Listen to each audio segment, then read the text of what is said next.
Social media हमारी life के लिए कितना खतरनाक है आज की इस वीडियो में पता चलने वाला है।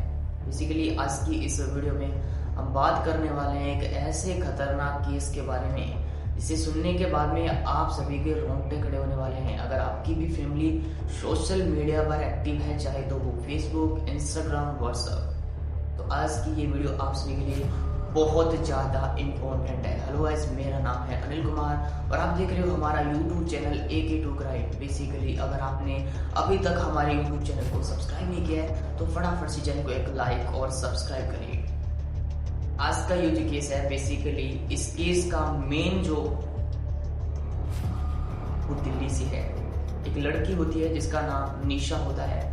निशा जो होती है वो एक डॉक्टर होती है, जैसे कि सरकारी डॉक्टर होती है। एक दिन आता है, एक दिन होता है जब निशा अपने काम के लिए यानी अपनी जॉब करके घर की ओर आ रही होती है। तभी उसके इंस्टाग्राम में एक अननोन बंदे के फ्रेंड रिक्वेस्ट आती है। बेसिकली ये जो अननोन बंदा होता है इसकी DP एक इंडियन आर्मी की होती है और एक लड़का जिसका नाम, इसकी प्रोफाइल का नाम आरव होता है और सारी की सारी इसकी जो इंस्टाग्राम पर वीडियोस एंड जो फोटोज होती है वो आर्मी की होती है। अब जैसे ही निशा के मोबाइल फोन में इसकी फ्रेंड रिक्वेस्ट आती है तो निशा घर पे जाती है अपनी जॉब को कंप्लीट करने के बाद में अस्पताल से घर जाती है और जैसे इस फ्रेंड रिक्वेस्ट को देखती है तो सबसे पहले देखती है कि इस लड़के की, जिसका नाम आरव होता है, इस लड़की की DP एक इंडियन आर्मी की होती है। और जैसे ये देखता है, निशा जैसे इसकी प्रोफाइल देखती है तो इसकी फ्रेंड रिक्वेस्ट को एक्सेप्ट कर लेती है। अब एक दिन चला जाता है, 2 दिन चला जाता है। अब उधर से आरव जो है वो अपनी इंडियन आर्मी की कॉस्ट्यूम में एंड जो फोटोज वीडियोस होता है वो स्टोरीज एंड वीडियोस बनाकर डालता है अपने इंस्टाग्राम अकाउंट के ऊपर। तो जो निशा होती है वो इसकी स्टोरीज एंड सभी चीज़ों को वॉच करती है।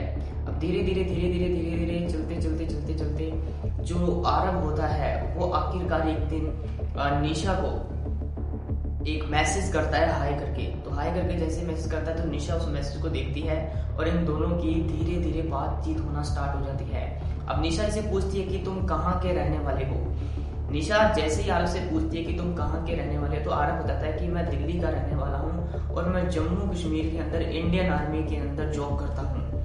अब निशा सोचती है, क्योंकि वो ऑब्वियसली एक डॉक्टर होती है, वो सोचती है कि नेचर अच्छा होगा इसका क्योंकि इंडियन आर्मी में काम करता है। और कहीं ना कहीं निशा को भी लगता है कि एक ऐसा जो पावरफुल बंदा मेरा फ्रेंड होना चाहिए।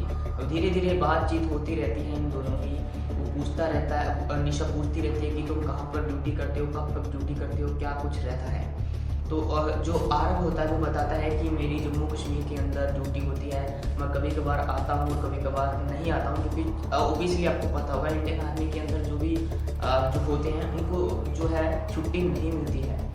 बेसिकली क्या करता है आरव अपनी पोस्ट वगैरह उसके साथ में शेयर करता है इंडियन आर्मी की भर्ती के अंदर और सारी चीज़ें होती है। एक दिन आरव जो होता है, जो कि दिल्ली का रहने वाला होता है, जो अपने को इंडियन आर्मी का एक कह सकते हैं कि इंडियन आर्मी में जॉब करने वाला बताता है, वो कहता है कि हम दोनों को मिलना चाहिए। अब बेसिकली काफ़ी टाइम से इन दोनों की बातचीत चल रही होती है। अक्टूबर से लेकर दिसंबर तक इन दोनों की बातें चलती है। दोनों की 1-2-3 महीने से ये बातचीत कर रहे होते हैं। उधर जो डॉक्टर निशा होती है वो भी आरव के साथ में बातें चीतें कर रही होती है। दोनों एकदम अच्छे दोस्त बन जाते हैं। बेसिकली जो आरव होता है वो निशा को कहता है कि हम दोनों को मिलना चाहिए। तो जो निशा होती है वो कहती है कि कोई दिक्कत वाली बात नहीं है, हम मिल लेते हैं। तो जो निशा होती है वो अपने एक कह सकते हैं कि एक शहर के अंदर वो मिलते हैं और घर पे बुलाती है निशा। और जैसे ही आरव उसके घर पे आता है तो थोड़ी देर बातचीत होती है और चाय वगैरह पी लेते हैं, चाय वगैरह पीते हैं। अब जो आरव होता है वो उसकी चाय में कुछ ऐसी नशीली पदार्थ मिला देता है जिससे जो निशा होती है वो वहीं पर बेहोश हो जाती है। बेहोश होने के बाद में जो आरव होता है वो अपना जो भी शारीरिक संबंध वगैरह बनाता है, सारी चीज़ें करता है और करने के बाद में उसे बेहोश अवस्था के अंदर ही छोड़कर वहाँ से भाग जाता है। अब जैसे ही निशा को होश आता है तो वो देखती है कि आरव उसके रूम में नहीं होता है, उसके घर में नहीं होता है और जब वो कॉल वगैरह करती है तो भी उसके कॉल को अटेंड नहीं करता। आखिरकार उसे पता चलता है कि मेरे साथ में गलत हुआ है, जो आरव है उसने गलत किया है और कह सकते हैं कि आरव अपनी सारी चीजें करके, यानी अपना शारीरिक संबंध बनाकर जो भी उसके साथ कर वहां से भाग गया है। तो जो निशा होती है वो पुलिस के अंदर रिपोर्ट करती है। अब पुलिस के अंदर रिपोर्ट करने पर इस आरव की कॉल डिटेल्स और सारी चीजें जब निकाली जाती है तो पता चलता है कि ये जो आरव नाम का व्यक्ति होता है ये दिल्ली का रहने वाला होता है, न ही ये कोई इंडियन आर्मी के अंदर होता है। ऐसे बहुत सारे ये काम करता है, यानी नई नई लड़कियों को जो नई नई लड़कियां होती हैं उन्हें फ्रेंड रिक्वेस्ट भेजता है और अपने खुद को इंडियन आर्मी का एक मेन, कह सकते हैं कि एक इंडियन आर्मी का मेन बंदा बताकर और सभी भोली भाली लड़कियां जो होती है उनके साथ में सबसे पहले तो ये फ्रेंडशिप करता है, उसके बाद में शारीरिक संबंध बनाकर भाग जाता है। अब पुलिस जो होती है वो इसको पकड़ती है, पकड़ने के बाद में और बहुत सारे खुलासे होते हैं और अभी फिलहाल ये जेल के अंदर है। जो निशा होती है ये इस पे कड़ी से कड़ी कार्रवाई करने के लिए पुलिस से मांग करती है ताकि और कोई भी इस जाल के अंदर न फंसे।